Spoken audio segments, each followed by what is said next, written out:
अनंतकोटी ब्रह्मांड नायक राजाधिराज सच्चिदानंद सद्गुरु श्री ब्रह्मचैतन्य महाराज की जय. श्रीराम समर्थ. 13 फेब्रुवारी. नामाचे त्रिकालाबाधित श्रेष्ठत्व. नाम हे सच्चिदानंद स्वरूप आहे.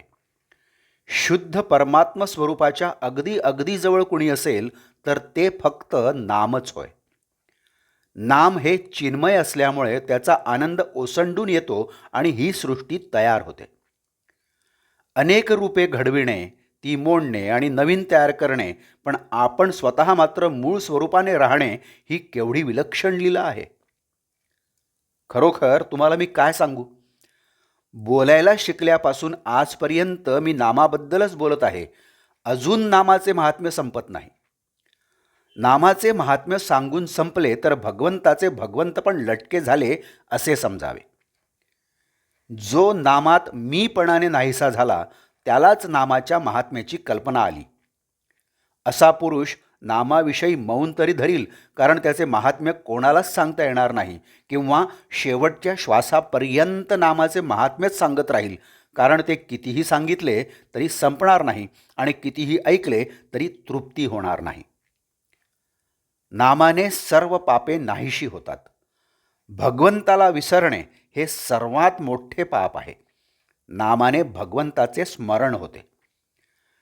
नाम हे वेदांपेक्षाही श्रेष्ठ आहे. कसे ते पहा. वेदाध्ययनापासून फायदा होण्यासाठी 4 वेदांचा अभ्यास करणे जरूर आहे. त्यासाठी पुष्कळ वेळ आणि श्रम लागतात. नामाला श्रम नाहीत.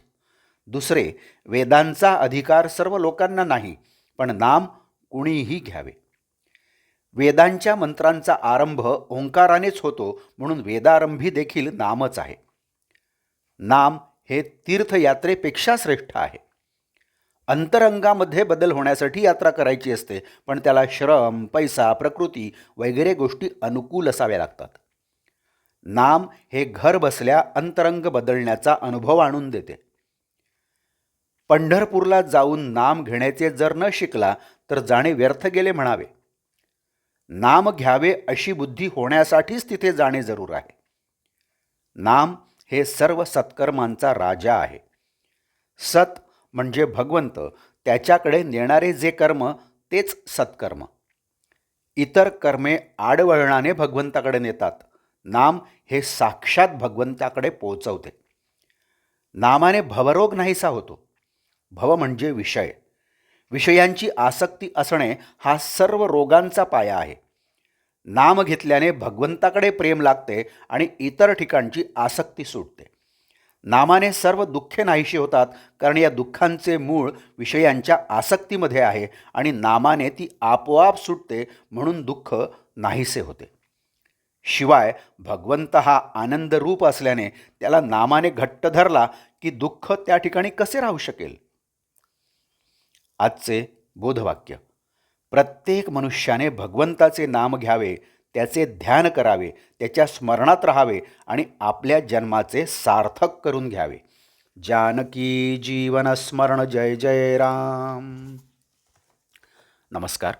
मराठी आणि हिंदीतून रोजची श्री महाराजांची प्रवचने आपण ऐकत आहातच, परंतु कृपया चॅनलला भेट द्या आणि प्लेलिस्ट बघा. मराठी अथवा हिंदी प्रवचने आपण आपल्या सुविधेप्रमाणे सुद्धा ऐकू शकता. मी परत एकदा आपणाला विनंती करतो की चॅनलला सबस्क्राईब करा, शेअर करा, लाईक करा, कमेंट्स द्या. बेल आयकन दाबायला मात्र विसरू नका. धन्यवाद. जय जय श्रीराम.